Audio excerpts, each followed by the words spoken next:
எங்க குடும்பங்கள்லாம் தனித்தனியா அனாதையா விட்டு நாங்க உட்காந்துக்கிறோம். ஒவ்வொருத்தருக்கும் ஒரு குடும்பம் இருக்குது. தண்ணியில கடல்ல இறங்கி போராட்டம் பண்ணோம், மேவிதின பூங்கால இறங்கி போராட்டம் பண்ணோம், எல்லாமே பண்ணோம். எங்க நின்று பண்ணாலும் எங்களுக்கு எந்த தீர்வும் கிடைக்கல.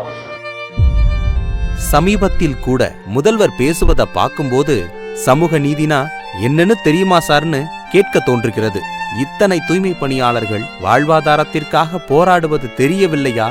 இல்லை, தெரிந்தும் இப்படி பேசுகிறீர்களா என்றால் உங்கள் மனம் எத்தனை மோசமானது. தூய்மை பணியாளர்களை பாதுகாப்பதுதான் திமுக அரசின் நோக்கம் என சொல்லிக்கொண்டு 115 நாளாக போராடும் தூய்மை பணியாளர்கள் எக்கேடு கெட்டால் எனக்கென்ன என எப்படி கருத முடிகிறது என பார்ப்பவர்களுக்கே ஆத்திரங்கள் வரும் வகையில்தான் முதல்வரின் இந்த பேச்சு இருக்கிறது. இத்தோடு இந்த கதை நிற்கவில்லை. தூய்மை பணியாளர்களுக்கு உணவு வழங்குவது நல்ல விஷயம்தான். ஆனால் அதற்கு பதிலாக அரசே நேரடியாக சுகாதார பணியாளர்களை பணியில் அமர்த்துவது எத்தனை பெரும் பயன்களை இந்த சமூகத்திற்கு கொடுக்கும். இத்தனை பணிகளை செய்யும் இந்த சுகாதார பணியாளர்களின் குடும்பங்களும் பெரும் உயரங்களை அடையும். அதே வேளையில் உணவு வழங்குவதை ஃபுட் ஸ்விங்ஸ் என்ற நிறுவனத்திடம் ஒப்படைத்துள்ளது. அந்த நிறுவனம் யார்? அதற்கு பதிலாக சம்பளத்திலே உணவுக்கான பணத்தையும் சேர்த்திருக்கலாமே. குறிப்பிட்ட ஃபுட் ஸ்விங்ஸ் நிறுவனம் யாருக்கு சொந்தமானது? இத்தனை தொழிலாளர்கள் ரிப்பன் மாளிகையில் அமைதியாக போராடி கொண்டிருந்த போது